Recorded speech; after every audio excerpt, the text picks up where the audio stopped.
వల్లభ అను అబ్బాయి పట్టణంలో వచ్చి బాగా చదువుకుంటూ, ఆటలలో ఆడుకుంటూ, ఎంతో ప్రతిభను కనబరుస్తూ తన చదువును పూర్తి చేస్తాడు. ఇలా చదువును పూర్తి చేసిన తను ఇంటర్వ్యూలకు వెళ్తూ తన ఉద్యోగం సంపాదించుకోవడానికి చూస్తాడు.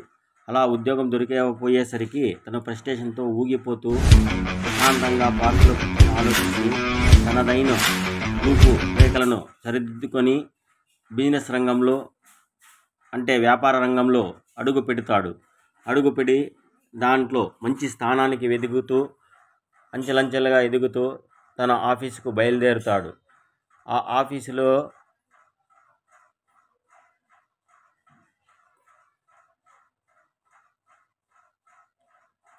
ఆఫీసులోకి వెళుతూ తన CEO క్యాబిన్లోకి వెళతాడు.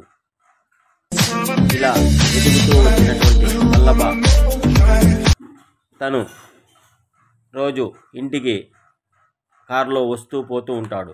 అలా కారులో తిరుగు ప్రయాణం చేస్తూ తన విల్లాకు చేరుకున్నటకు వెళ్తున్నాడు. లగ్జరీ విల్లాను సంపాదించి అందులో నివసిస్తూ ఉన్నాడు. ఇది వల్లభ సక్సెస్ స్టోరీ. ఈ వీడియో మీకు నచ్చినట్లయితే సబ్స్క్రైబ్ చేయండి, లైక్ చేయండి.